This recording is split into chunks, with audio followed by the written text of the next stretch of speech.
The Shade Cinema podcast is brought to you by the Shelby Company Limited.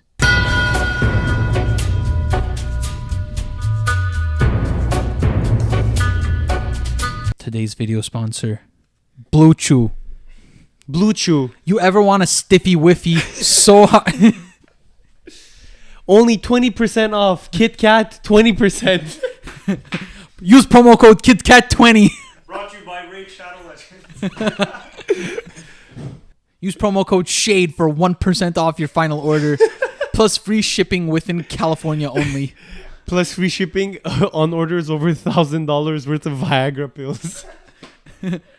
This is better than Viagra. This is better than Cialis. This you is the ever hardest I've ever If been. you're ever in LA and there's 8 whores around you and you need that stiffy but you've been drinking alcohol all night. Guys, I know you want to be not just hard, throbbing.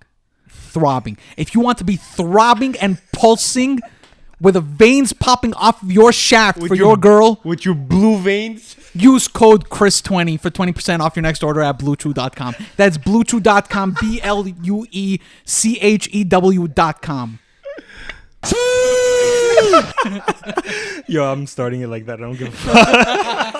leave it in. BlueChew cease and desist. Okay, welcome to Shade Cinema. I'm Chris, and these are my esteemed guests. This is Alex. You've probably seen him before. And this is a new guest, Panos. Say hi, Panos. Hi, Panos. Hi, Pano. And today, as you can probably see by a lovely hat and a lovely bottle of Jameson and our lovely whiskey. And the cigarettes, don't forget. Cigarette. The cigarette. This video, or this podcast, is going to be about the Peaky Blinders. But not just a review of Peaky Blinders, but a general discussion about Thomas Shelby, or not really general, but more specific. Okay? The first question I have for you guys is thoughts on the show. Amazing. Overall, I think it's a very accurate period piece. And even as they delve into going kind of alternate history by inserting their made up character of Thomas Shelby into the narrative, it never once really takes you out of it. You almost feel like, oh no, wait, they're actually just clarifying real history. And I think that that's really impressive. The acting is phenomenal. Yeah. I don't think there's one character that is like miscast or you think someone else could, probably play that role better than they did. And the writing's pretty consistent 6 seasons in. It never felt like there was no like Game of Thrones situation where halfway into it, the show's at its peak in popularity, but then the writing just takes a hit. And it kind of just makes you wonder why you even bothered watching. Well, Game of Thrones is a different topic. I think that's like a completely different animal, but it's in, especially in the later series, it's so much better written than Game of Thrones. In terms of like you said, the character building, I was drawn in because I'm really interested in war history and all that, and I saw that it was right after 1919, so I was like, okay. It was like right after the First World War, set in 1919. I was like, okay, well, maybe this show will be pretty good. And then it started, and it's like the weirdest intro to any show ever. Yeah. If you ever notice, like it started off and there's like red smoke and fucking horses. And you're like, what the fuck is this show? So I started watching that. I was like 2 minutes in. I was like, what the fuck is this? Fuck this. And then people kept saying, Chris, you gotta watch it. You gotta watch it. You gotta watch it. I was like, all right, fuck it. Let me watch it. And then I watched it and I was like, wow, like what a fucking good show. Yeah, honestly, I agree with you guys. I think the era was a very cool era. The cost, I liked everything about coming from costume design to characters to how it's shot, the simple scenes of sometimes where there's not much dialogue, but it just capturing the coal or the horses. Yeah, they really capture the atmosphere. The smoke. Yeah. I love that industrial area time. I agree with you guys. The acting was great. Like you said, all the actors felt like they were perfect to play the roles, and I don't think anybody else could have done better jobs. I think they're all cast well, and like you said, Chris and Panos, the script it got better and better over the seasons. So I think it was a good show. Like me too. Like my dad watched it and he was like, you should watch it. It's a pretty good show. And then more and more I was hearing, as the seasons went by, like season 3, I probably started watching near season 3, season 4, and people were like, yeah, it's a really good show, and I did enjoy it. Okay. The end. What did you think of the 6th season? I liked the 6th season. I don't know if there was a Spoilers coming about. Yeah. I don't know if there was a lot of people who didn't like the last season, because they said that I heard some people say that like it was like different, less gang fighting and more like just Thomas Shelby. It was back to being slow, kind of like season 1. Yes, and more character development and less like gang fights and like just murking people. Yeah. Which kind of makes point. It makes sense like, for that point in his life. For a series finale, like Yeah. you're ending the show. It's not gonna progress anymore. So they wanted like to focus on specific aspects and just end it in a different tone. Yeah. Yeah. And absolutely. I would say also, interestingly, so before I say something specific about season 6, I think also just for the show in general, I think another reason it's really coined its place in the market is because you've never really seen like English gangsterism really explored in media the way it has been in Peaky Blinders, or that kind of area like Birmingham. Who the fuck has heard of Birmingham before? I mean, like, you've probably heard of it, or maybe you've even met someone from there, but like it's never really been a place or a culture explored like gypsy cultures explored. The IRA is painted as it's a pretty neutral depiction of them. Sometimes they'll help people, sometimes they'll just kill them. It's very like not anti-Irish, which is interesting, because I know a lot of English media sometimes is pretty biased against like the Irish. So that was refreshing as well. And it's season 6 specifically.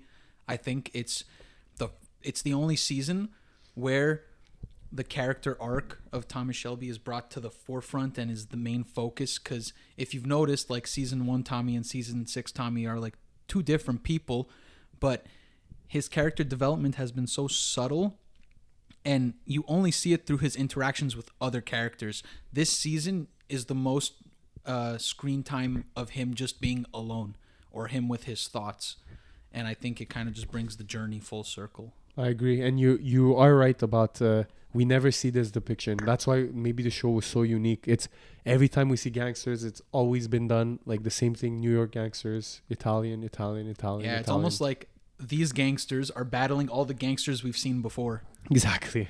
What's also interesting is that the whole I think I'm gonna go off of what you said. The whole show, Tommy is kind of like reserved, and you can't really read him very well. But as you go along and you get to know him better, you start to be able to read Thomas Shelby's movements and Thomas Shelby's mannerisms a lot better. So you're able to better know what he's thinking. Like, you don't really see that very well, like especially early on in the show. But I also really enjoyed season 6. I think one of the things we like to get into is especially the tuberculoma thing. Yes, it was very depressed. Like, it was very sad seeing his daughter die from consumption. Spoiler, and then and then also him getting the tuberculoma. But then it turns out he doesn't have it, and that the only way they tried to kill Thomas Shelby is by literally convincing him that he was dying. So he killed himself. The only way to defeat Thomas Shelby is for him to making Thomas Shelby defeat himself. Yeah, but I don't know if you noticed this, but I think Michael at some point said that Thomas Shelby would or Polly said that Thomas Shelby's not going to die by a bullet. Yeah, she said that. Yeah, you're right. So when Michael said that Tommy said that, or Polly said that, then to me it made no sense that, like, okay, well, why would he just kill himself with a gun? And then it turns out, like, oh no, he didn't do that. So he's probably gonna die in the next movie, or in the movie, because they are planning to make a Peaky Blinders movie, which I wonder how that's gonna go, considering that, like, I don't know if they're gonna release it in theaters or they're gonna. It's gonna be a theatrical release. Oh. It's gonna be a theatrical release, and to play into that, I mean, like they haven't said they're gonna kill him off, but it is gonna be the last film. It's gonna be the only film going forward that's going to cover his arc, so it's going to cap off the TV series, and then further movies, they have plans for those, but it's going to be mostly like exploring other characters or exploring the world. Yeah. They showed the bullet with his name carved in it. Yeah. And that's like a Chekhov's gun, if we've ever seen one. Yeah. You don't put something like that in there, especially when we've seen the names carved on bullets before, and it almost always ended in that person dying. Whether it was through actually using that bullet or otherwise, that person's doom was coming every time we saw their bullet. I'm pretty sure. I think that we saw Arthur's name on a bullet once, and he's not dead yet. But We saw John's name, I think. Yep, and John kicked the bucket. We saw Polly's name on there. Polly kicked the bucket. Michael's gone. It's just, it's like a, it's not like, necessarily a red herring, but yeah. But like you said, like I like the thing about like the slow progression of Thomas Shelby, and as you watch the show, as you progress through the seasons, you understand him. So then you understand his reasoning behind why he did those things in the previous seasons. Like near the end, like you understand the character, so it makes sense to you. There's a lot of times where I was watching it and I was like, you know, like it's you're having a hard time understanding this character at the beginning. You know, he's doing these things, but you're like, but why is he like this? You know, Mm-hmm. and as the story progresses, you see the darkness. You understand how he sees, how he perceives everyone, and yeah. I'm gonna add something to what both of you said about character growth and also new characters that were brought in. One of my favorite parts of the new season was the introduction of Duke. I don't know about you guys. You know, I'm pretty sure you guys know who Duke is. He's like the bastard son of Tommy. I fucking love Duke. He's fucking amazing. He's like what Finn, like he's like what Tommy wanted Finn to be. And then you see that sort of like, you see them having a conflict, because the reason why Tommy and Arthur and John were the way they were is because they went through the war, but Finn didn't go through the war because he was too young to go through it.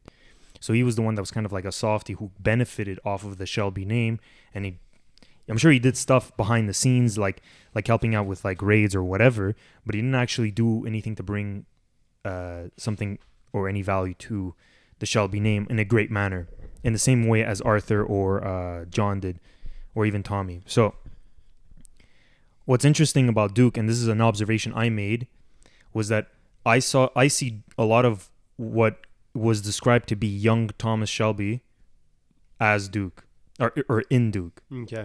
So I don't know if you remember this, but at some point, I think it was Polly who said this, but someone said that like Tommy at one point had like a great light in his eyes. Like before the war, he was like kind of outgoing and very happy, and was still like the way kind of he was, but like he was more like open. But then after the war, like because of all the trauma and shit that he experienced through the war, he closed himself down and he shut himself down from everyone, and that's why he was kind of like reclusive, even up to his wives. Yeah, he Like- wouldn't talk to them too much, and like a lot of the wives, a lot of memories I have of the scenes is like, Thomas, you open up, you could tell me what's wrong, and he would just like Yeah, he'd just be like, no, fuck off. This saying is used a lot, but I don't think it would be cliche to use it here.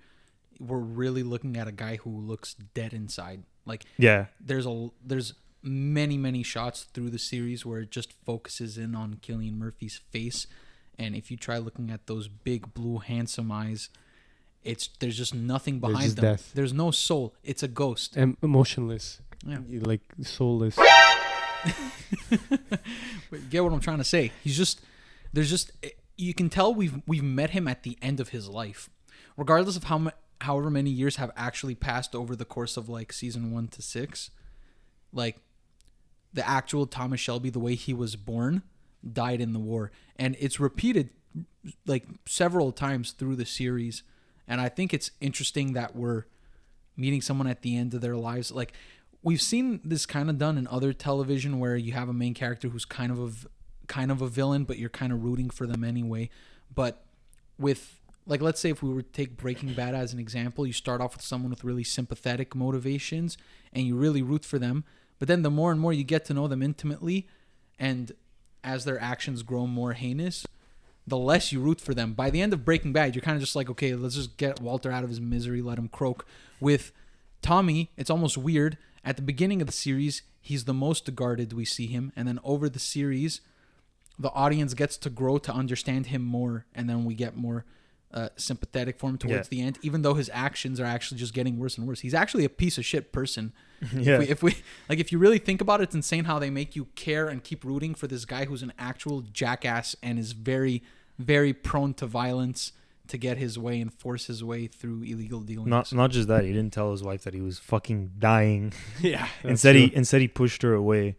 My guess is so that he doesn't burden her with the pain of having to have lost like a husband. You know? I think so too. The way he lost his last wife. Yeah. So there's like he wanted to like push her away so that like now I'm not like you're not gonna miss me so much. I agree. And I feel like he loses everyone around him, but he's the one who craves death the most.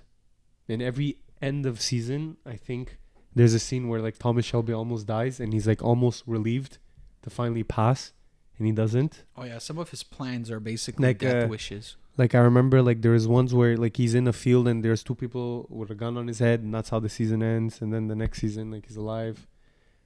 That scene with Alfie on the beach. Yeah. Yeah. Like a lot of scenes like that. That's what I remember. And he I puts think- himself in these I think situations. he was in the last season. maybe he wasn't really happy about the A lot fact of- that he was alive at the end.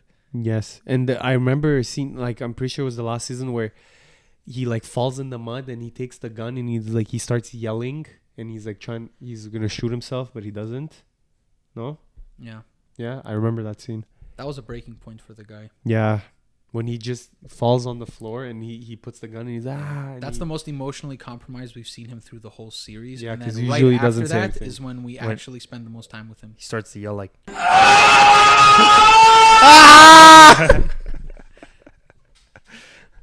No yelling into the mic. So I think one of the things that was very noticeable for me was that there's some form of like fact. There's like a sort of a draw to Tommy. Yes. Like there's something that draws you to him. He's very charismatic. Yeah. Person. You It's not relate just to him. that. Like to put it very simply, he's just unbelievably cool.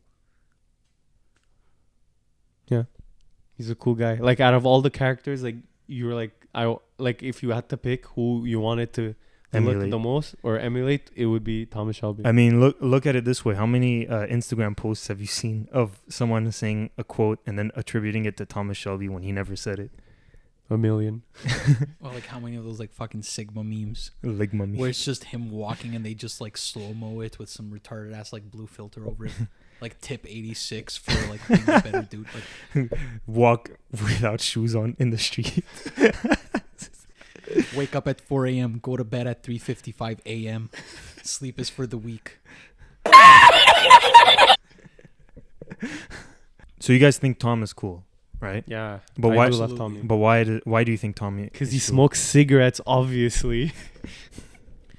I think like if we're looking at it a little deeper, and this plays into him smoking cigarettes all the time, I think it's just really interesting, and there's something really like gravitating about people who just when you hear someone who doesn't give a fuck is basically this guy, because like he already considers himself dead, right? So you have that there. He smokes like cigarettes left and right, so clearly doesn't really care that much about his health. You kind of see it in his face even when he takes the news that, oh, you're terminally ill, you only have this much time on earth.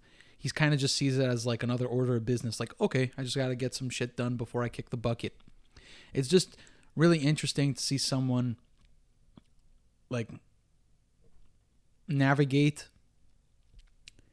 the landscape he's in such a calm demeanor. You know what I mean? Mhm. There's nothing big and bombastic he does. Like maybe he has like a couple cool shootout scenes, but that's not what people are really attracted to. People are attracted to how his demeanor seems constant in times of tension. Like, you know that no matter what these people are throwing at him, you're almost thinking to yourself like, okay, how's he going to get himself out of this one? Because there's even like times where he's been in a room with like 20 armed people and he has nothing on him. And he doesn't even do so much as twitch.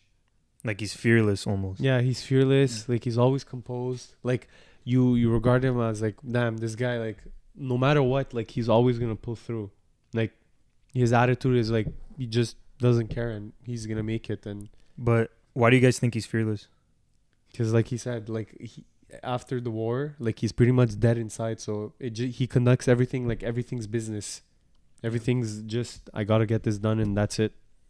There's no like, oh, what if I don't make it? Oh, what's my plan? It is what it is, and he just has to conduct it and he has tend for his family. Entrepreneurial spirit too. I think it's just a lot of qualities that people want for themselves consolidated into one character. And especially what Pano said about the like, I don't care attitude, where he doesn't like nothing phases him. Like he's just like whatever. Yeah, and it's not so much that he doesn't care like about his family or anything like that. Quite the contrary, as you see through the entirety of the show. But it's just his personal disregard for anything that could happen to him personally. Yeah, it's just a lot of people wish they had that kind of inner strength. You know? Yeah. So I think that's what like a lot of people gravitate to. To add on to that, I think he's always ready to die. He's always like, if you think about it, he's always ready to die. That's why he doesn't care. Yeah. Like even if he has a grand plan, like he believes that the people around him will fulfill it to their fullest extent. He has great trust in the people around him. He has great trust in his overall group and the way he's gonna pull things off. Like even at the finale, right? He set everything up. I don't know how he knew Billy was the mole. Because he's Thomas fucking Shelby. But he may be, but I don't know. Like I don't know where the. Well, we don't have it confirmed. Yeah. As of yet, you know. Well, we knows. We know that Billy gets shot. Yeah, we know he did something sus, but like to betray them to that degree, because we don't even know if Billy had that level of knowledge of what was going on. Well, they killed a man right in front of him. Oh, actually, no, he had to kill a man because the guy didn't want to throw a fucking soccer game. So he was kind of like down about it. He hated that fact that he did it. But then, what was his name? The uncle of Michael's wife. What was his name? The old guy. No. Gina Gray Sr. Uncle Gray.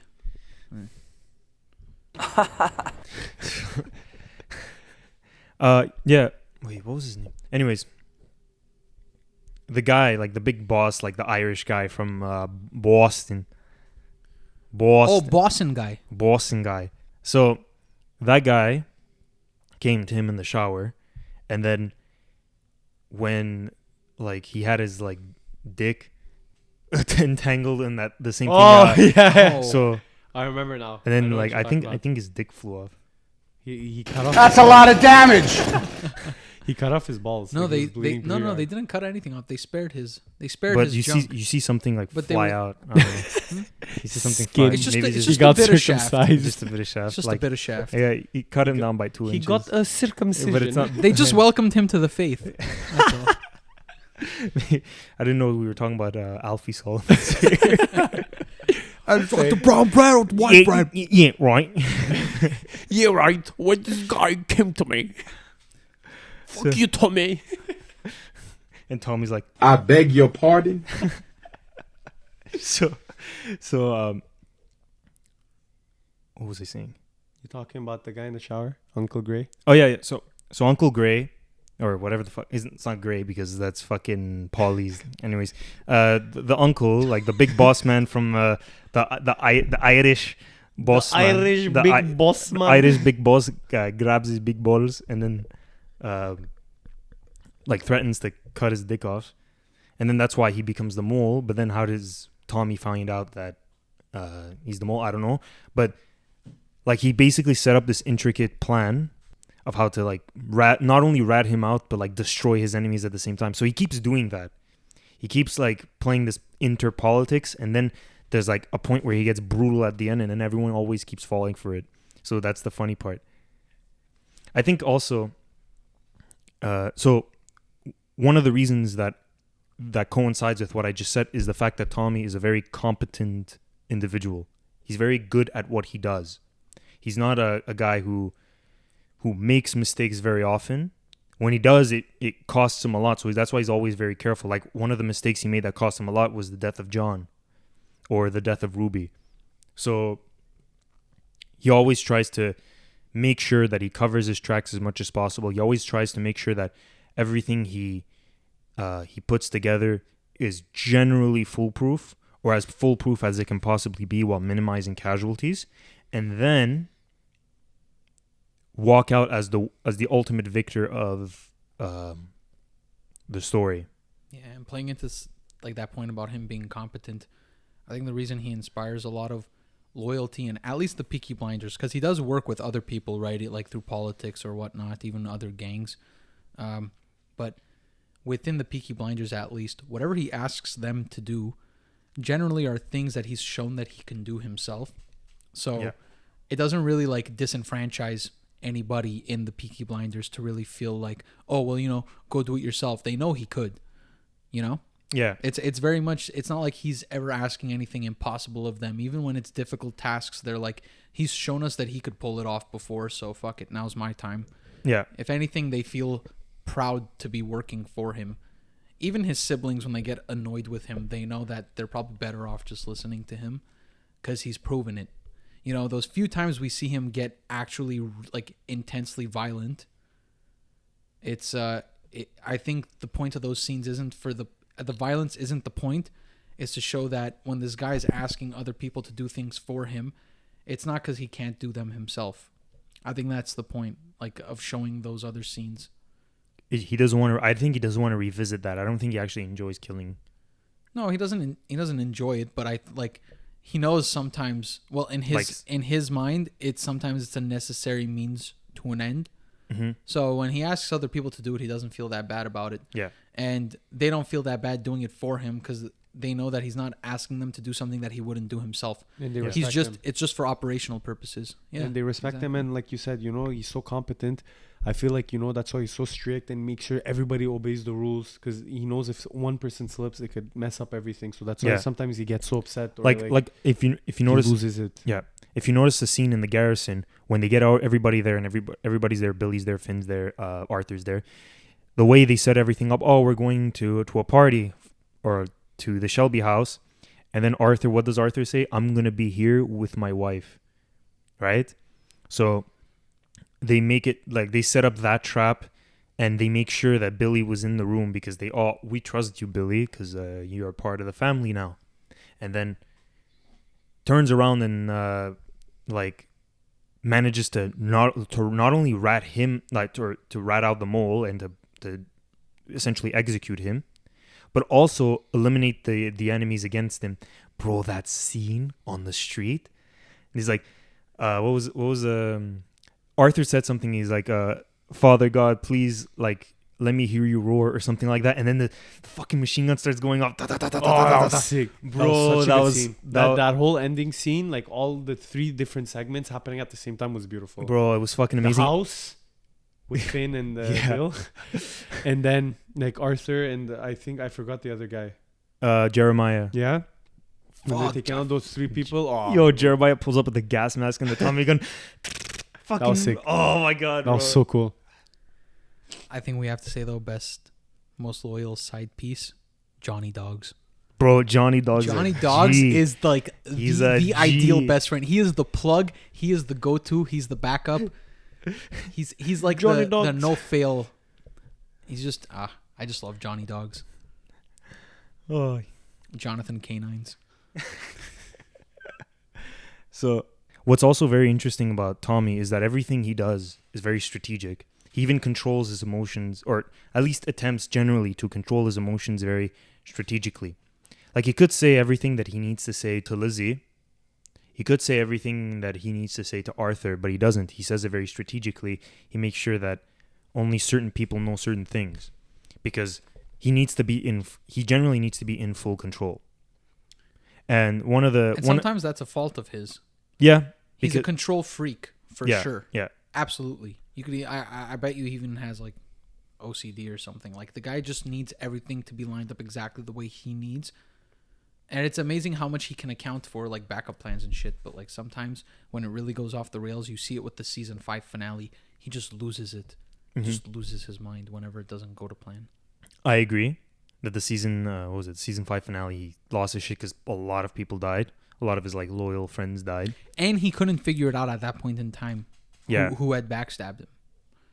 And that was really fucking with him, because even when things go wrong, other times, like previously, before then, he at least had some hint, whether it was Alfie or whoever, he had some hint of who of his allies, quote unquote allies, would stab him in the back. Yeah.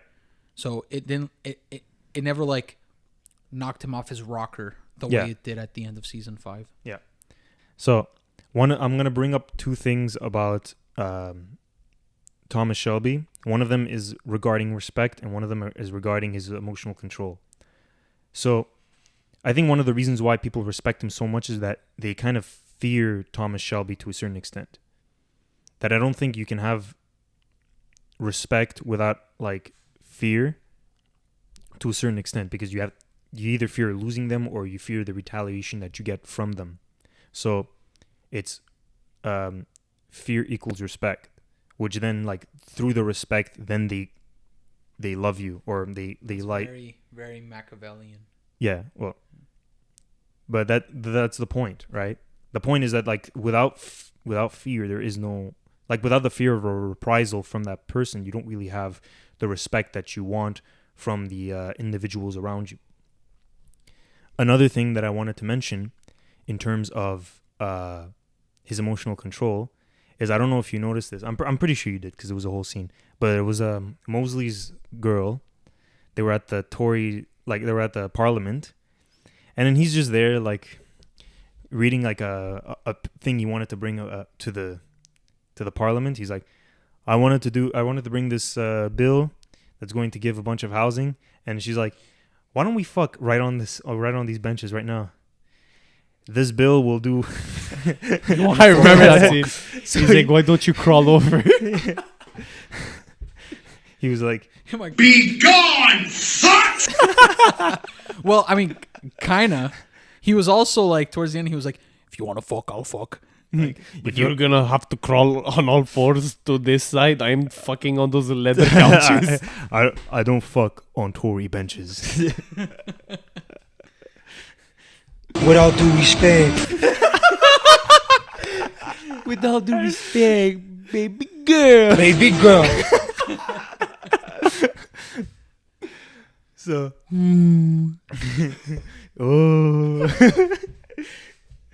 so that's one of the interesting part, is like he really does. But I think one of the parts about like the respect thing is that men intrinsically, I don't know, well, I know why, but like men intrinsically have a respect for guys who get bitches.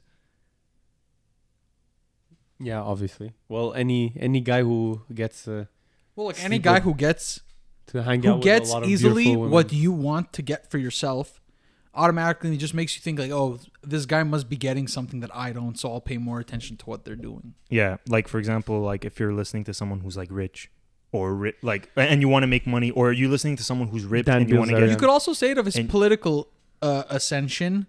That's what caught the eye of Mosley and that whole clique there as well. Yeah, because that's why they wanted to associate with him in the first place. Yeah, well, he's a bit of an outsider.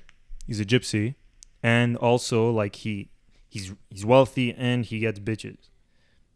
Bro, don't call Lizzie that. Lizzie's a queen. She's for a former prostitute. She's a queen. She literally. She belongs to the streets. Like she literally belongs. Stop right now. At one point, okay. So that was before the show started, though. Bro, they made fun of John because he wanted to marry Lizzie Stark. I don't know if you remember this, in the first season, they make fun of John because he wanted to marry her, and then Tommy ends up like Tommy makes fun of him. He's like, "Why do you want to marry some prostitute?" And then he ends up marrying her because because he is a hypocrite sometimes. Oh yeah, for sure. Some of the judgment he passes on other people, he ends up doing those things. It kind of plays into his whole self-loathing thing because he's aware of it too, and it kind of like just. It kind of gets to him sometimes too. It's clear that he's carrying a lot of weight on his shoulders alone. You know what I mean? Mm-hmm. And that's his fault too. It's never painted as a good thing. I think that's why it's interesting when you see a lot of people kind of praise Thomas Shelby, because he does have all these positive attributes, but like the negative clearly outweighs them, but for some reason we all, even me, we all focus on the positive aspects of his personality that we kind of want to take away for ourselves. And I think it's meta because that's how the audience perceives him, and we all think he's cool despite all these things he does. Mm-hmm. And then in a universe, people respect him for these things as well. And it's really interesting to see that, like, both in universe and, like, you know, just outside, just looking in, you know, just taking it as a piece of fiction, we know he's a piece of shit, but we still celebrate, like, all his positive aspects. And I think that plays into, like, interesting parts of the human condition. I think it plays into, like, why a lot of people just, like, you gravitate sometimes to shitheads because they're, to their credit, they're not afraid to say things that we all want to say and we don't, or they're not afraid to do things that we kind of all want to do, but we don't. You know, even the things that we know are bad, we kind of want to do them anyway, and he just does them, and he acts like he doesn't care. Well, it's interesting because you can say that on one hand that he's not impulsive, but you can also say at some points he is impulsive because he smokes all the fucking time. He's literally every scene, almost every scene that he's in, he smokes. And imagine the amount of takes that Cillian Murphy had to do, and he had to smoke in every. And these were like legit cigarettes. Those aren't like stage cigarettes. Those are legit cigarettes that he's smoking. Yeah, they did make these. The prop department made these cigarettes that are like, it doesn't contain nicotine, but you're still, you know, burning shit into your lungs. And I think they said something like on average, they had him smoke around 3,000 of those cigarettes a season. Jeez. And so all these like little idiosyncrasies that he does with the cigarettes things. Yeah.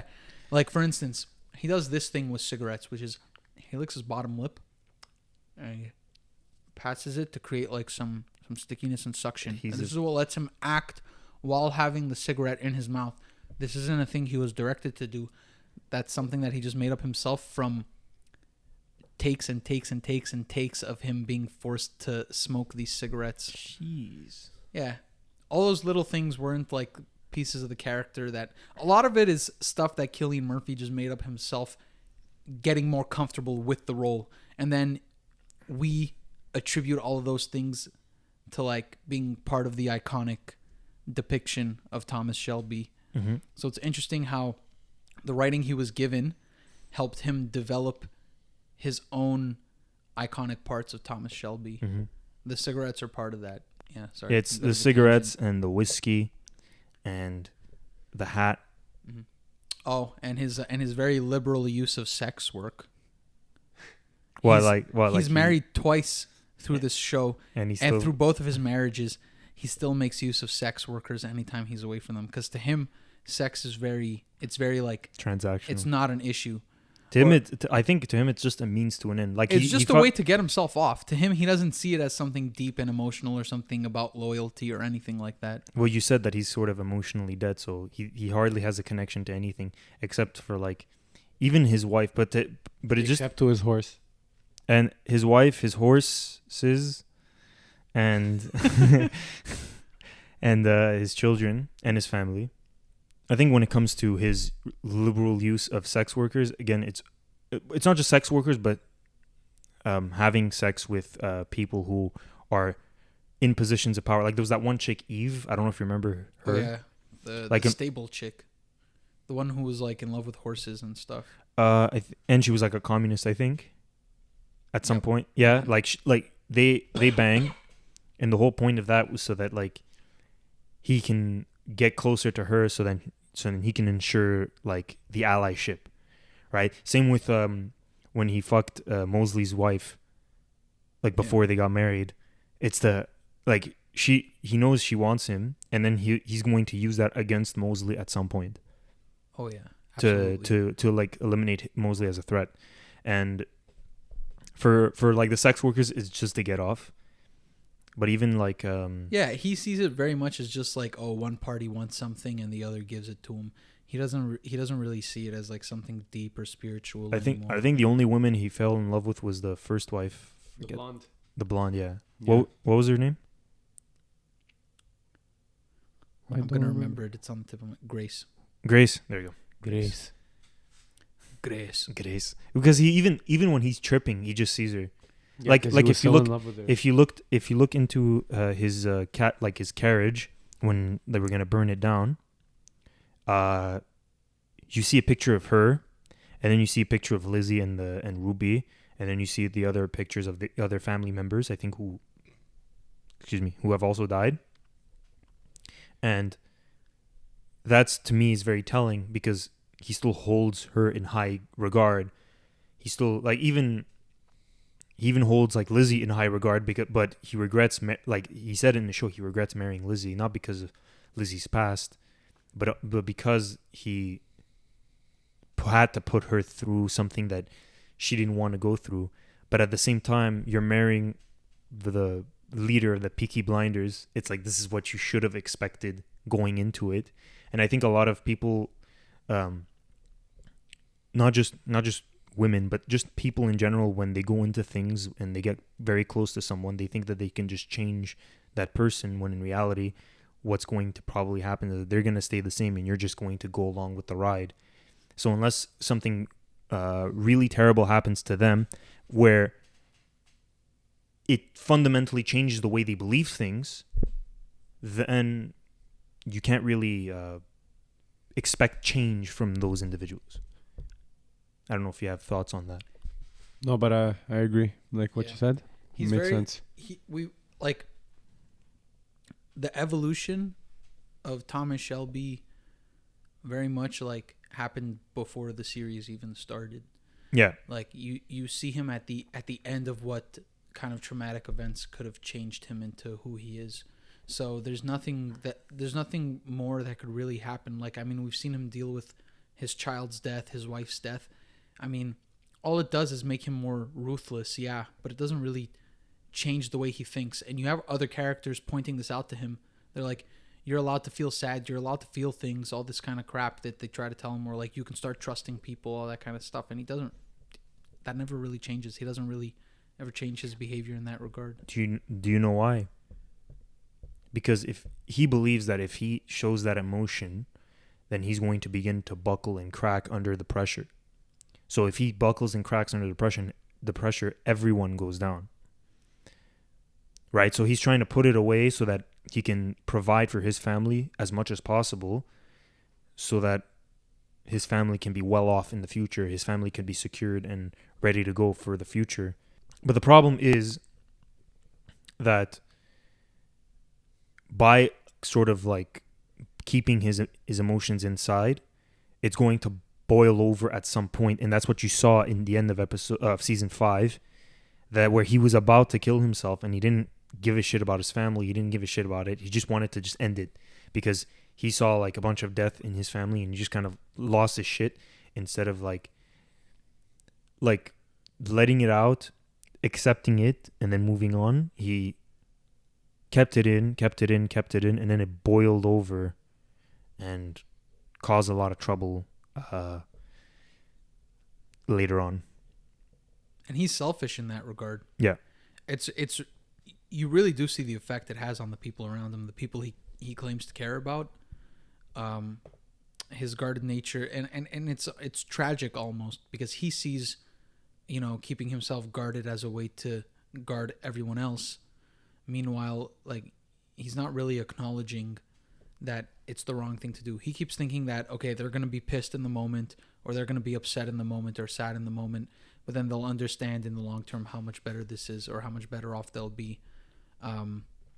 But he doesn't really take into account like the damage he's doing in real time to not only just their feelings and all that. Like, he's just thinking of, like you said, like the transaction, the business, like what's conducted, but he doesn't think of all the other things, or how people are gonna perceive him, or how people are gonna be like, how he left us, Mm-hmm. Like, he keeps putting himself, it's almost like he has a savior complex. He keeps thinking that it all falls on him, and the only time he trusts people is like, he trusts them to, like, in performative ways. He asks them to do some tasks or things like that, but he won't ever like emotionally open up to someone. Yeah. Meanwhile, that would probably be a more effective way to really, like, like the family dynamic. If he would just open up or explain some things ahead of time, like, he has his reasons for not telling people things they don't have to know. Mm-hmm. But for those people, like, they would probably be more inclined to like, you know, present some more initiative or present more ideas, or, you know, just, I don't know. They would probably take like things a lot less seriously. Like, you know, that there was that whole part where after, what was it? I think it was Luca Changretta, the Italian bad guy, right? So towards the end of that season, you know, the whole family got arrested, you know, and thrown into jail, and they were about to get executed until the very last minute, right? And then he gets them all off. You know, that, like, fuck, prison time can change someone. You think that you think that, you know, your clock is ticking and your death is impending. That changes you. Yeah. It's fucked up for someone to know you have a way out and not tell you. Right? Meanwhile, he's just thinking like, no, I need them to really believe it. You know? 'Cause that's part of the plot. I really need them to believe they're like, okay, fine. But it's those kinds of things where technically, you know, he's right. It worked better for that plan to have them all think that they were actually going to kick the bucket. Yeah. But the problem is, like, he never really considered, like, okay, can I have another plan where I don't have to put them through all this mental trauma? Yeah. You know? He's not really considerate of what they're going through. He just says, I know what's best for them. The perfect example for that that I could think of is in season 6 when he basically tells Arthur he's dying and he's acting like, yeah, stop being a crybaby about it. Like, grow up, grow some balls. And like Arthur was like sad because he already lost a brother. Yeah, he was freaking out, and like the whole time Arthur's like, no, come on, like I don't care what you do after, like we have to do this. And like you said, like no sympathy, no regards of like what his brother is like going through right now, like what he just told him, and he's acting like it's like, no, like get it over with, like it's nothing serious, I'll deal with it, it doesn't matter. And towards the end of that scene, Tommy does kind of crack a bit. You know, he does. You see him get a little emotional and hug him, and you can kind of see it. I think it's interesting that Arthur, the only other character alive after John's death who actually went through the war with Tommy, I think him and Johnny Dogs, those are really the only. It's really the only characters where like he's not as afraid to get a little emotional about things, and I think it's really for anyone who has like, you know, a best friend you're tighter with than most of your family or people who have like a sibling. Yeah, I think it's really like powerful to see those kinds of scenes. Like it I think it speaks a lot to his character that, you know, he'll trust Arthur or he'll trust Johnny Dogs with kind of his emotional state, but he won't trust his sister Ada. He won't trust his younger brother. He won't trust his wives. He won't trust, let alone his children. Shit, they're like almost an afterthought. He just sees it as like, oh, I got my legacy secured. You know, they're alive. You know, well, until Ruby. Yeah. Know, so we're gonna go back to something a bit less bleak and something a bit more uplifting. And we were talking about how, like, why Thomas Shelby is cool. And we were explaining like, oh, like the carelessness, the readiness for death, the dead inside nature, and the womanizing and all that shit. But what does it really mean to be cool?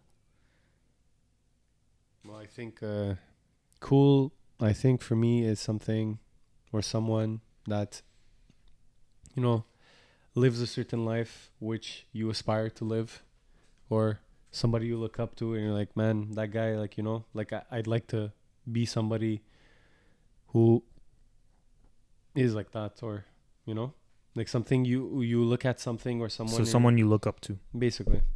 But isn't that more of like an idol and not someone who's cool? Yeah, but or someone who's okay. No, keep going.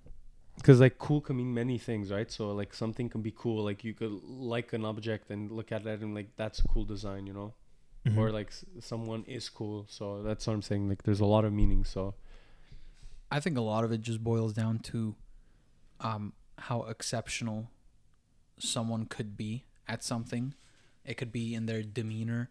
It could be in their, like, you know, professional accomplishments. It could be in their interpersonal accomplishments, like the relationships they fostered. I think with this character, a lot of things, you know, like he has several of those things. Like his demeanor is collected and calm. We can see him get charismatic and fiery, like as a performance, but it's not really who he is. He only really gets enthused or loud about something when he has to. Most of the time, it's just when he's putting on a show for politics, really. Yeah. So I think really, part of what the cool factor is how in control someone is. And I don't mean like a lot of people like to act like they're in control of things, but if you really look at it, they're not really doing anything much with their lives, you know? Yeah. Like you could say someone's in control if they're like a student who studies like, 6.5 days out of 7 and gives themselves like 4 hours to watch Netflix or something, and they never go out. And then that person would obviously say like, oh, I'm in control of my schedule and shit. But like, they're not really doing anything exceptional or really anything out of the blue. Yeah. You know, nothing out of pocket.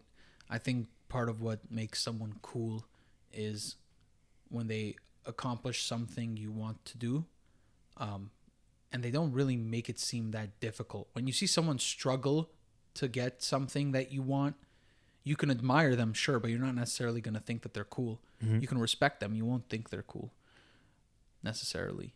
Yeah. You know, you could know that they've put hard work into something, but by the time, let's say, they go and they do what they want to do, when they do it, cool and calm and collected, that's what makes So you're saying it, if I can get, it's like someone who does stuff generally like that are like exceptional, like they're exceptionally good at certain things. Yeah, it's like when they do things that are extraordinary, if you even want to call it that, Mm-hmm. and they do those things that most people can't do, and they make it seem like it, it's effortless. Yeah. I think that's what it is. Whether, like, let's say with this, if you want to talk about his womanizing aspect, a lot of people are completely terrified to speak to the opposite sex or the same sex, whatever you're into, They're just scared to speak to their romantic prospects, and then, he just does not care. He doesn't even ask half the time. And just gets what because he wants. doesn't care, the women are going like, You gonna make me act up. Yeah, I mean, so you could say that on like, let's say like the sexual, like relationship aspect. Fuck. And then you also have like, let's say business. Like he just knows business. You know what I mean? Yeah. Obviously, it took years to get to that point, but by the time we see him in the show, it's just natural to him. He just knows what the other party wants. He knows what he wants, and he makes an arrangement where he tries to make it like mutually beneficial. Mm-hmm. Most of the time where he's really coming out on top, but the way he frames things, I think it's a lot of how he frames everything. You know what I mean? yeah. And this plays into him being a control freak. He frames situations to be the way he wants them to be before he even enters the room. A lot of it is planning ahead of time. Yeah, he's super strategic. I agree with Panos. That's Yeah. But I think definitely. I think being cool is like, he's like a version of it. Because you can be cool, but be loud and bombastic. You can be cool and like kind of, I wouldn't say like regular, but there's like the strong silent type, and that's clearly what he's playing up to, or not, or that's clearly what he actually is. And like because he's strategic and because he's very intelligent, he's able to do things quite intelligently, and at the same time, you can also be cool by being able to go with shit on the fly. And he doesn't seem to be as good on the fly as he is at like strategically planning. But being a better strategic planner or being a good strategic planner is generally better than being someone who can go well on the fly. Because if you're just trying to base it off of that, then what's going to end up happening is if you reach a point where you didn't prepare for, then you're going to be like kind of in the shit. So you're kind of gambling with your abilities. But I think this is why he delegates to Arthur for a lot of like, let's say high profile cases that are going to involve violence. Like, not just typical shootouts. Like, let's say when they had like, that whole like Chinese trade route that they were trying to deal with, right? With all the cocaine. Yeah. Or the opium. Sorry, the opium. He knows when to delegate to. He knows his limits, but he doesn't make them seem like they're his limits. Kind of plays into what I was saying earlier about like how he tries to show everybody that like whatever he asked them to do, he could do. Mm-hmm.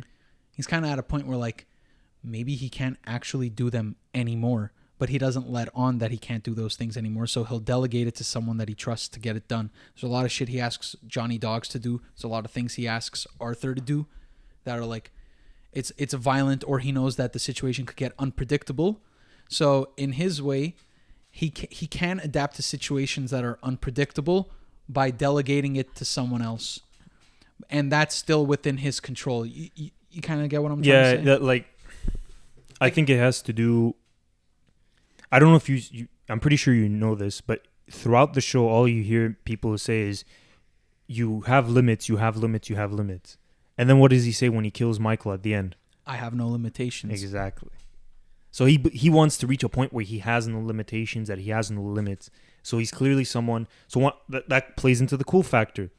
One of the reasons why he's very cool, and cool is like a weird word to use because it's very subjective. What you find cool might not be what I find cool. However, what makes him universally cool is that above everything that he's ever done, he's broken his limits over and over and over again. He keeps going up against guys who are guys in organizations who are dangerous. Not only increasingly dangerous, but like bigger than him, like way bigger than his operations, and he continues to win because he never loses. Well, no, he loses, but like I'm kidding. But he loses. Like for example, in season 5, he lost, but in season 6 and pretty much every other season before that, like with Luca Calzone, he. You mean Changrera?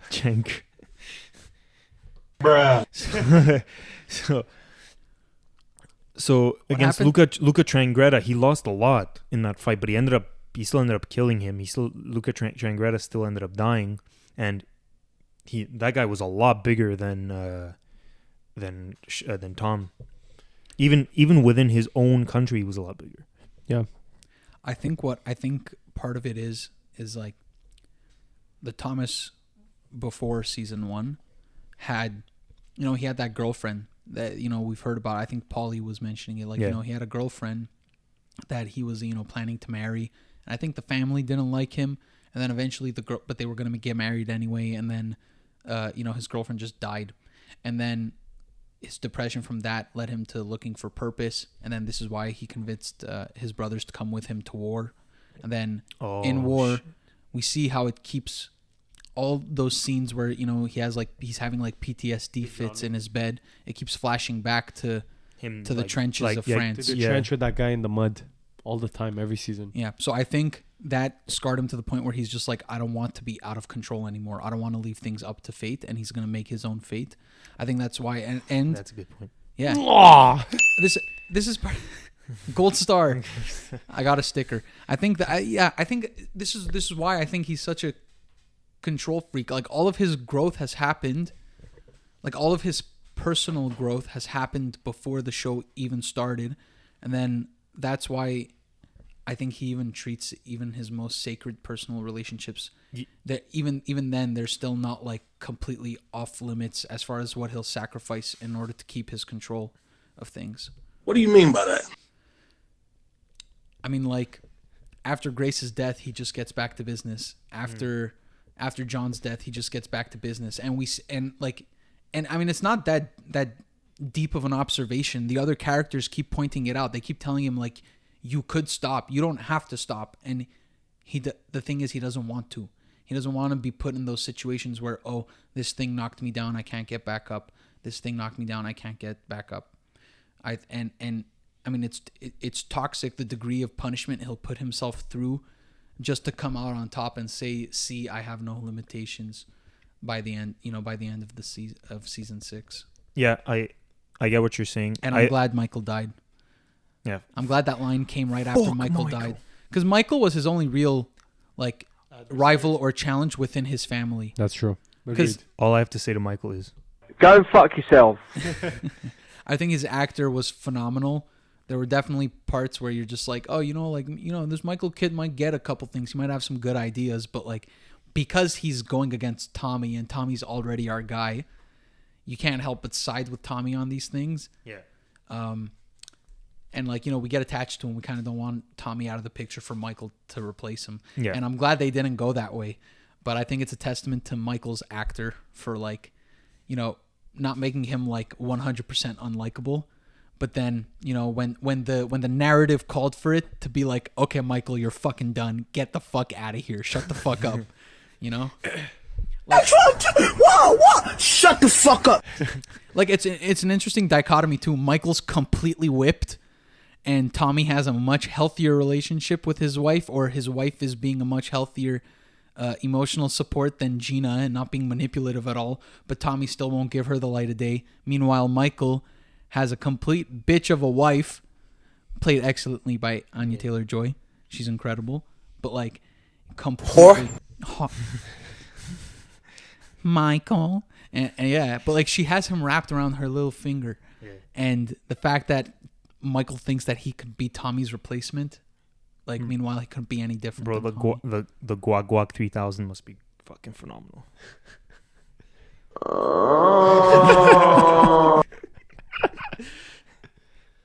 You want to play chess? You ever seen Queen's Gambit? Sorry, it's the same actress. Yoga fire. So, I wrote a few things down. You said something about his character development being pretty much developed at that point. One of the things I wanted to mention that he's kind of like in his prime, especially at the beginning of the show. He's beginning to be in his prime, and then that's the beginning of his prime, and then like I think maybe season 3-ish, he really like reaches the peak, or season 3 or season 4.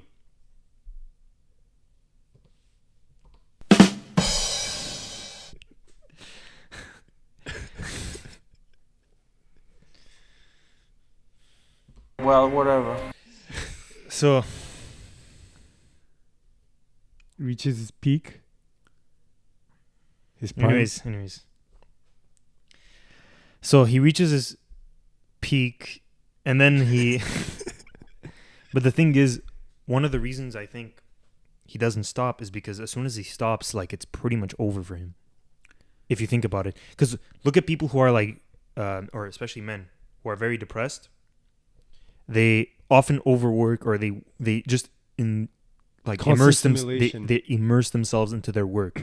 As soon as they get out of that work and they start thinking about how crappy their lives are, then they start spiraling. Yeah, they start spiraling out of control, and then they end up like thinking like, Life sucks, and then you die.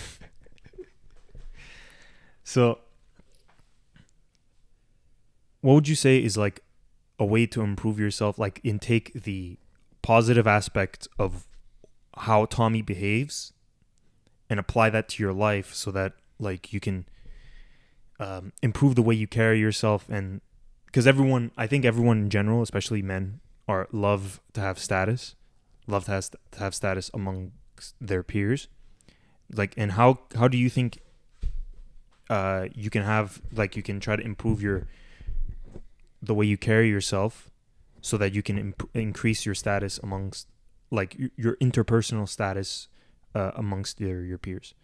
I think like the main thing we were talking about was him always being consistent and calm and composed against like really difficult odds or like very tense situations. So like always like keeping your head cool, acting like you got everything under control, not cracking. If you have tough circumstances in life, or big decisions to make, you can't like just, I can't make this decision, this is too hard for me, like keep it cool, steady, always have a game plan, like I think that would help you succeed in life. Another thing is I don't think anyone's like super conscious of this about his character, but like we all know it, is like his word is his bond. So I think everyone can apply is honesty. Yeah, not necessarily honesty. I mean, he does withhold, information from people, so you could consider it lying by omission.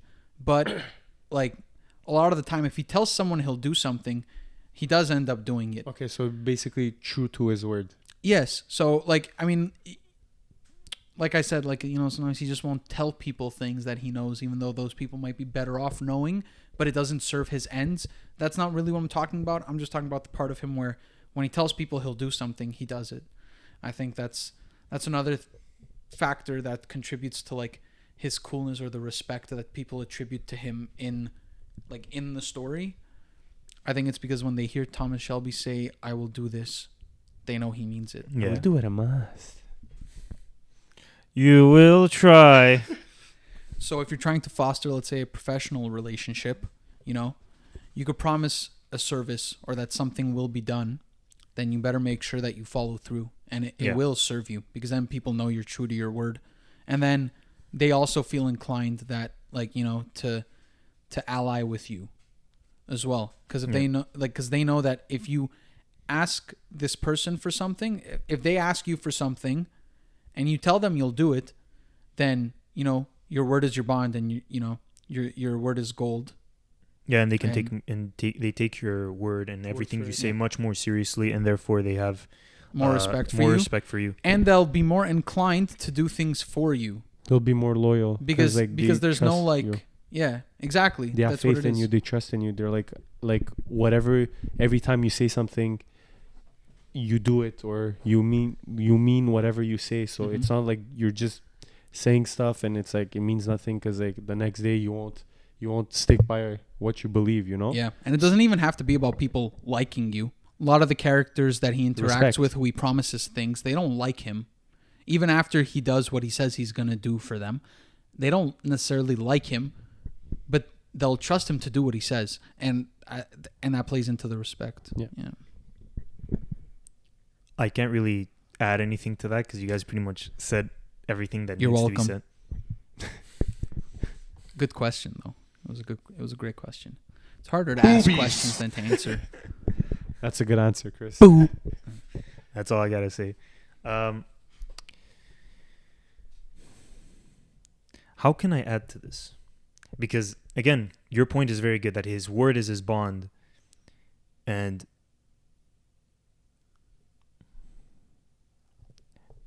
it's not necessarily that you have to do a billion things for a bunch of people, but it will serve you to follow through on what you say you're going to do, because then it gives you it gives you the option there to, like, you know, at that point you'll be able to choose, because you'll be in the habit of fulfilling your promises.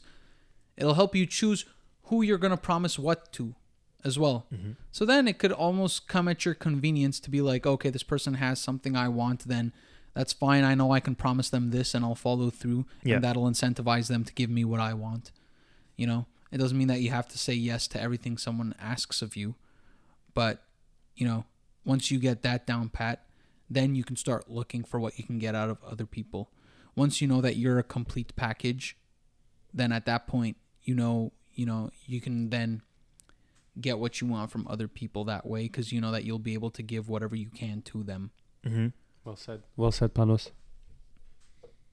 And at that point, it won't ever be anything that you don't want to do, because then you'll have the freedom, you'll have your reputation that you're trustworthy, and then from there, you'll be free to choose who you want and who you don't want to associate with. Yeah, you're right that, like, keeping your word especially is very important, especially nowadays where people kind of do what they want instead of trying to do what's, like, right, not just for other people, but like to people around them.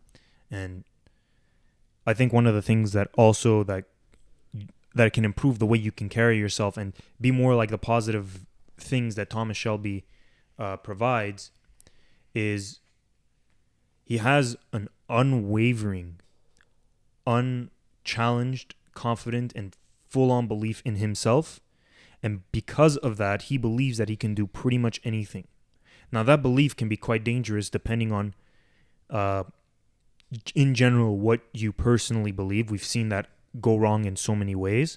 But when it's used for good, or when it's used for, well, it's not really for good for him because he's just using it to enrich himself and his family. But if you use that confidence to push yourself to become a better worker, or someone who can get stuff done for people around him, then you will get the respect that ultimately you want. And I know that a lot of people say, oh, but I don't really want respect. I'm fine with the way it is. That's bullshit. Everyone wants respect. Everyone wants to be respected and loved by the people around them, or at least because in my opinion, valued. Yeah, at least be valued. Because in my opinion, it's better to be hated than someone think that you're a loser, or they don't care. They don't respect you. They're indifferent to you. That's way worse to me. I'd rather someone hate me than be indifferent to me. Agreed. Because at least then you leave that imprint upon them. And you know their intentions, even though they're not nice. Like, it's true. People aren't like fake towards you, you know? Yeah. And I would say also there's like part of what plays into that is also like these people that we idolize who we say don't give a fuck. They can afford to not give a fuck because they've put the work into themselves to garner respect from their peers first. So first they had to care about whether or not they had people's respect, work towards gaining that respect. Then once they have that respect, they can afford to not give a fuck anymore because they know their character is not in question. And that's why they don't give a fuck anymore at that point. Does that make sense? Yeah. Do you get what I'm trying to say? These people who say they don't give a fuck, like in real life, most people who say, "Oh, I don't give a fuck what people think of me," are actual like jackasses to a degree. If you don't care what the people around you care about you, for one, it's kind of selfish. I mean, we live in different times than the period depicted in Peaky Blinders, for one. Yeah. You kind of can't avoid connection no matter what. Like, you have connection taking a shit messaging your friends. You know what I mean? Yeah. Like, you have like the world's most advanced communication devices at your fingertips when you're taking a piss. Like, so to act like you don't care at all about what other people think, and the fact that you feel the need to say that you don't give a fuck oftentimes is indicative of the fact that you actually do care and you wish that people would just let you be. But the only way you're ever going to get there in the first place is because people respect you, and you need to put in the work to actually gain that respect. That's like when we get into season 1, the Peaky Blinders are already kind of established in Birmingham. And you notice that the bigger he gets or the more international he gets, the less he gives a fuck about what those international or those external parties think about him, because he already has the respect of the people in Birmingham, whether it's respect out of fear or whether it's respect out of actual admiration for him helping grow the place and industrialize the place. That's a separate matter. But the fact of the matter is that he did gain respect where he came from and where he cares about most, and that's why he doesn't care about people's opinions of him anywhere else. So he has respect around him, and that's for him. That's what really matters. Is instead of like, you need to have. He believes that he needs to have the respect of the people around him instead of overall people in general. Yeah. Right? Think about it this way. If you have the respect of your partner, you have the respect of your friends, and you have the respect of your family, do you really give a fuck about what the rest of the world thinks of you? Probably not. So. There you go. No. So. Third time. And another reason, I think, is you have to be very Ballsy. and you can't take shit from anyone. I think it's more a question of who you take shit from, Well, or who you'll allow yourself to take shit from. Well said. I think everyone wants to reach a point where they won't be able to take shit from anyone. By won't be able to, it's not like they won't be able to handle it, but that they It won't won't affect it. they won't affect the way they see themselves. Exactly. And I think that's the ultimate goal for everyone. And I think I think it's wrong to just say, well, in order for you to do this, you have to have undying or unwielding confidence, or you need to be able to keep your word, or, you know, you need to be able to like command the room or whatever. But at the same time, you also need to figure out a plan in order to reach that point. Mm-hmm. You can't just be, just be confident. Obviously, that's difficult. So the way you become more confident is by going to the gym, feeling better about yourself, doing some inner reflections and trying to figure this stuff out. Because a lot of people, I think, are very lazy, especially with their with improving themselves. So it's better if they. It's better that, like, to them it's like watching stuff like those motivation videos, like what do they call, like success prawn, if you know what a prawn, like what prawn is. Yeah, they call it success prawn, and basically what it is, it's like you sit down and you watch people like do motivation videos, or you watch one of those like reject modernity, embrace masculinity videos, and you just see people getting jacked, like, oh yeah, that's so cool, and then you just like watch another You don't one. actually apply those Yeah, things. like you don't actually apply. So it's always important to apply the stuff that you're learning. One of the actual legit motivational speakers of our time, Tony Robbins, says that knowledge isn't power, knowledge is potential power. And I think that's kind of what plays into that whole success prawn phenomenon. People think that just by watching people achieve things or let you know what they did to achieve those things is enough for them to feel that sense of accomplishment themselves, which is sad. And also to kind of circle back to what you were saying about, you know, not having to take shit from anybody.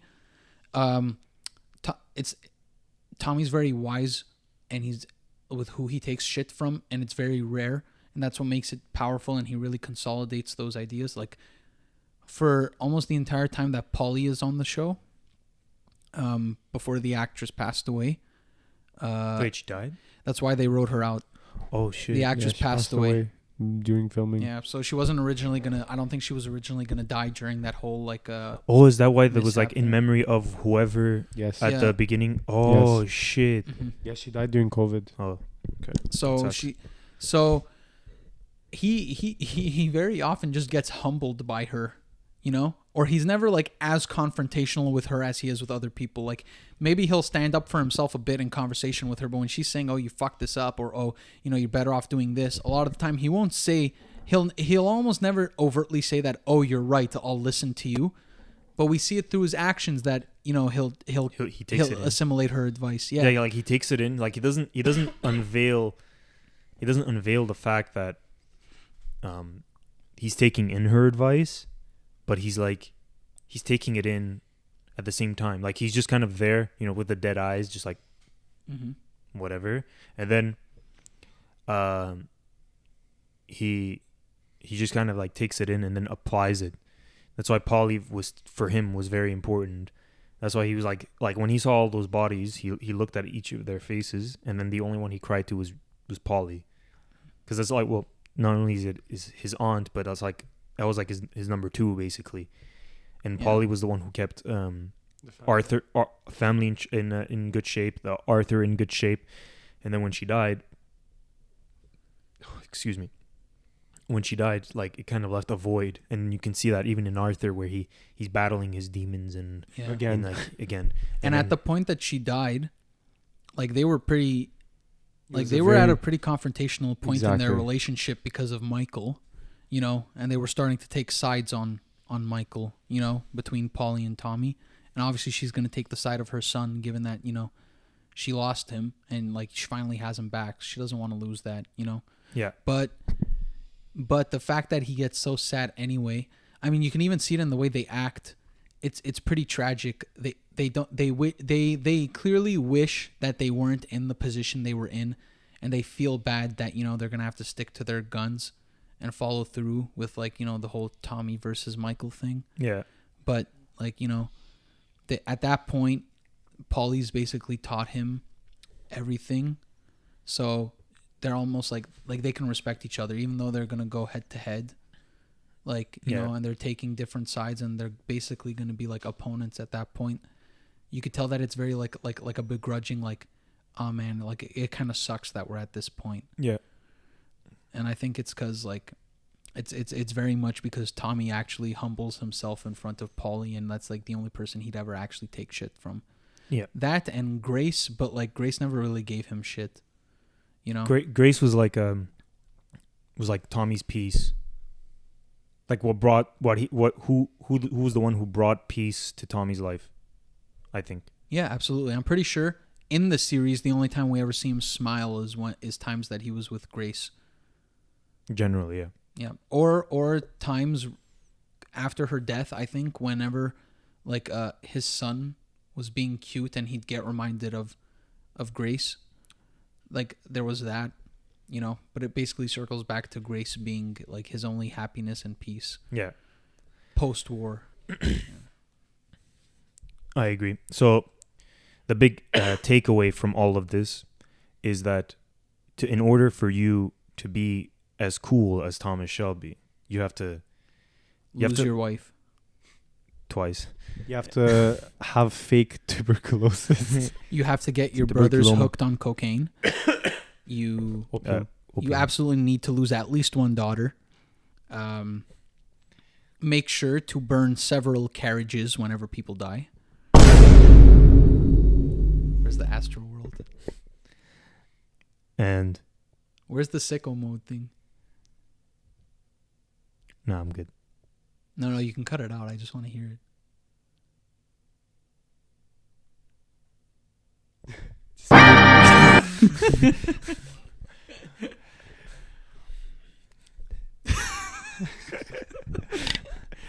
It's amazing. Yeah, you're saying? Yo, the whole time Panos was talking, I was just like,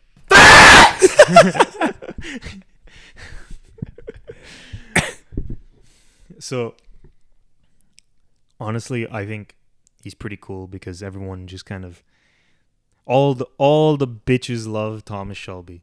Every bitch loves Cillian Every Murphy. fucking bitch loves. There was that one video of that one chick. He's like, "Oh, I wish I had Thomas Shelby," and then he comes home. He's like, "Oi, you're right. Fetch me a drink." And he's like, "Yes, soldier." Bro, do you guys remember just like- that time where he was just hooking up with that crazy Russian princess Yeah, or bro. whatever? Oh, yes. Where she was like, Bro. "Here's take some drugs so I can look like your dead wife." Like she wanted him to do that. Oh do you my remember God. that? Yeah, I remember Like that. he was hallucinating her. Oh, he was hallucinating Grace. He was hallucinating Grace, but she knew because she gave him like she spiked his drink or something. It was something like that. The whole I think It was turning her on. Like what? bro that chick in that Vine, not the Vine, like that TikTok was like, "Yes, soldier." She was like one step away from being like, Daddy. so like the actual takeaway is, By the way, R.I.P. to all our military men whose girlfriends turned around and did porn while they were away. So 90% of them. It's because Emotional damage. so clearly, boys, it's because you weren't as cool as Tommy Shelby.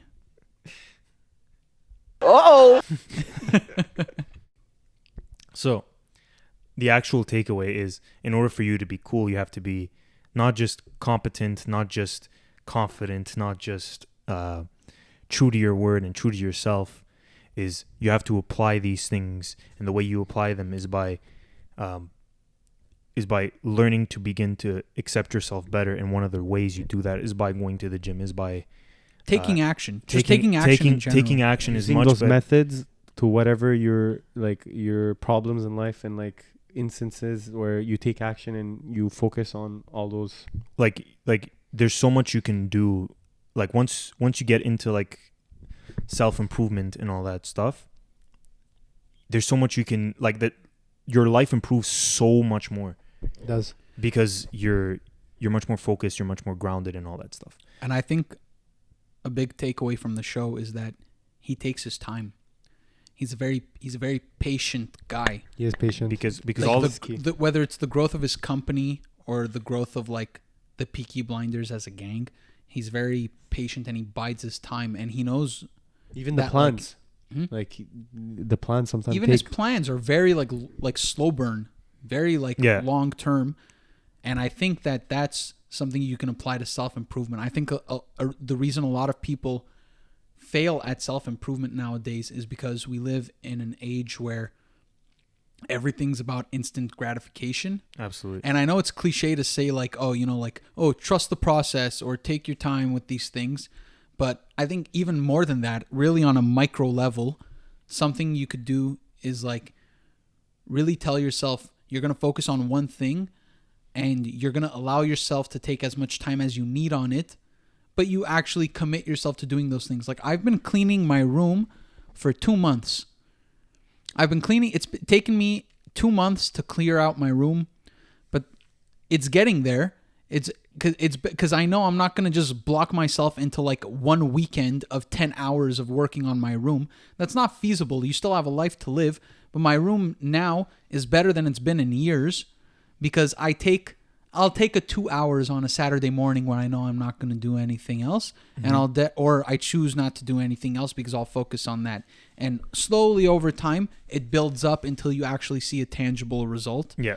And I just don't think a lot of people have the patience for that anymore. People are looking for crash diets. If you're unhappy with your body, how can I get how can I get 6-pack abs in 3 months? It's not going to happen, buddy. Unless you're like Kumail Nanjiani and you got like steroids and $1 billion like health dietitian. It's not going to happen. Fuck. Another thing is people keep comparing themselves to these these people in Hollywood, and it's a fake life. They're man, It's not realistic. Robert Pattinson would tell you the reason he didn't get completely fucking ripped and jacked for Batman is because, to actually fit it into the shooting schedule, he would have had to do something like steroids, and he just didn't want to. People dupe themselves into buying like this like Chris Hemsworth like fitness package. I'm not saying the guy doesn't know how to work out, because if you just take steroids and you don't know how to work out and you're not on top of your game on that. But for sure they're on roids. Like, yeah, it's not but normal. they're on They roids. go, That's like, why to they get it another so level. fast. Yeah, but that's why they get it so fast. I'm not saying what they do is wrong. I'm sure Chris Hemsworth has excellent workout advice, and I'm sure his app's not bullshit, but the people buying into it are expecting something that they're not going to get, because they're expecting they they're don't have- expecting to be like Chris Hemsworth at the end, but they'll never really be like that, No. or at or least if they do, or it'll at take least 10 years. It'll take a long Because like long imagine time. this guy has nutritionists, trainers. Like they have 3-4 people following them day in day out. You don't have that in your normal 9 to 5. Yeah. 20. Another thing is like just get your own house in order.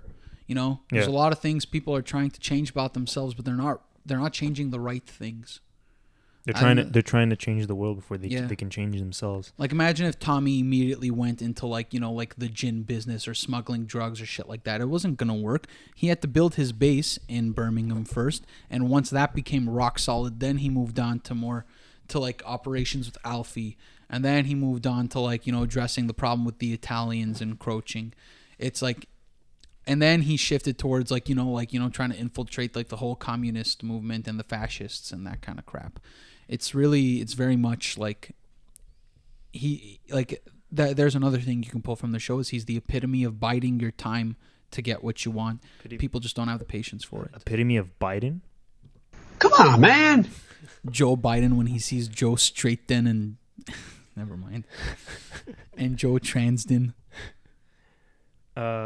So to say this, all of this in a nutshell, you have to do this over a long period of time. You have to Get your money up, not your funny up.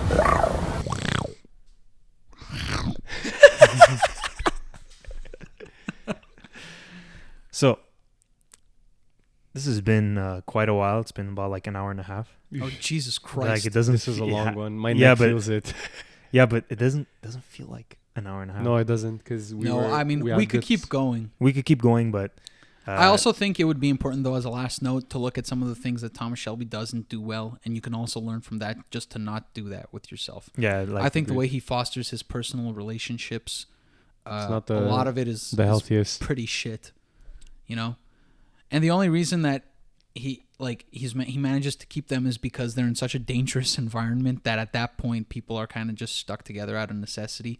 If they were living in contemporary times with us, where nobody has to worry about getting food or making their money, like we live in a time of minimum wage, that wasn't even a fucking thing back then.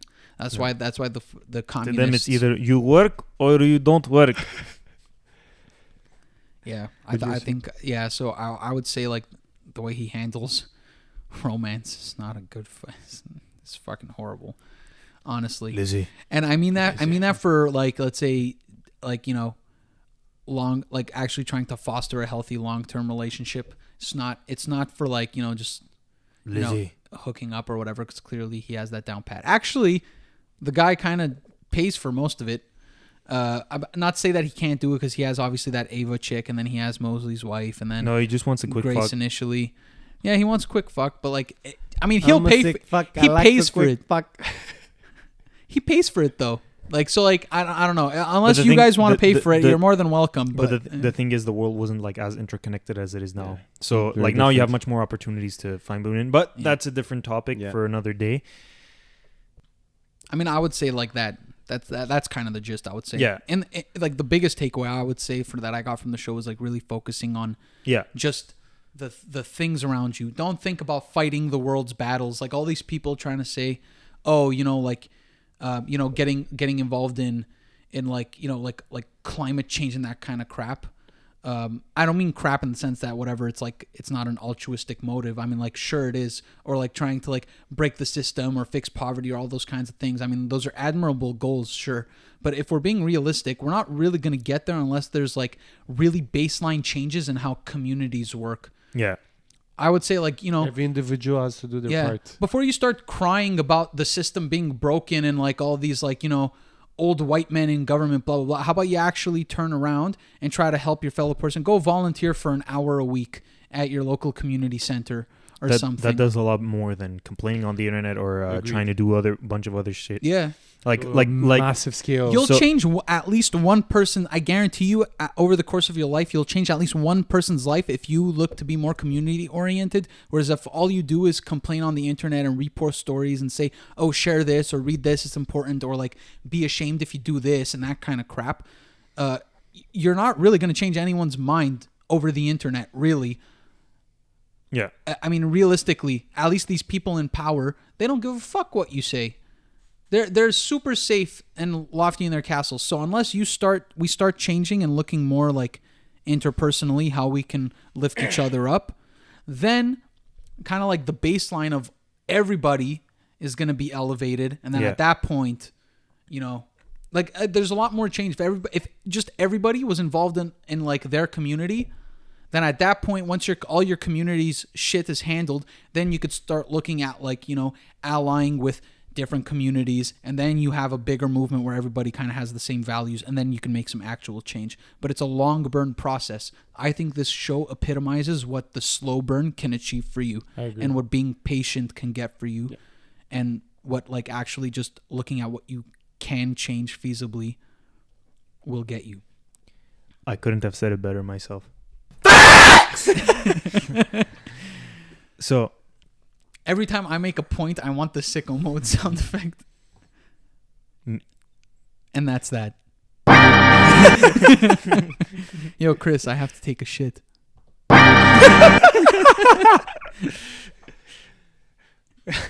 I just found the cure for cancer from my dad.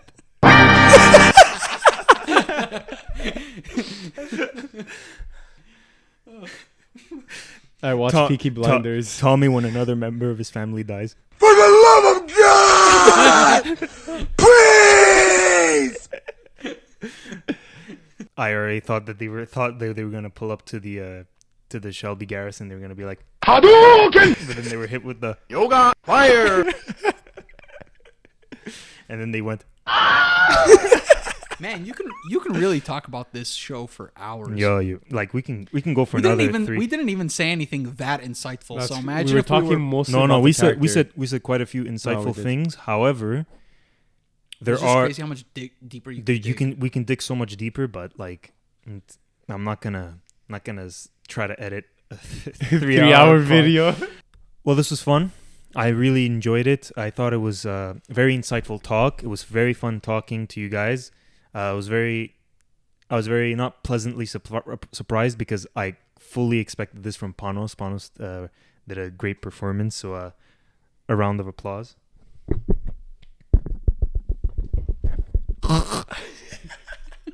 Oh yeah! Grapefruit technique. But no, this was actually really fun. Like, we dove really deep, and like you both said, like this could have gone on for like a lot longer. Can I make one final point? I would say to anyone listening who isn't really invested in fictional works, I know a lot of people like to just focus on nonfiction because they think it's not things that are going to apply to their real lives. I hope like taking the time to actually reflect on fictional works, I think is actually very useful because there's a lot of lessons that are coded in there and themes that reflect our everyday lives. And it's basically just fantastical retellings of just the way we live. And I think there's a lot of things you can learn from fiction, whether it's like TV shows about made up people or reading novels or, you know, even just going to catch a movie every now and again. If the product is good, then oftentimes I think like if you actually try to find something in your own life that you can relate to this fictional piece, you might learn something about yourself and a way to better yourself.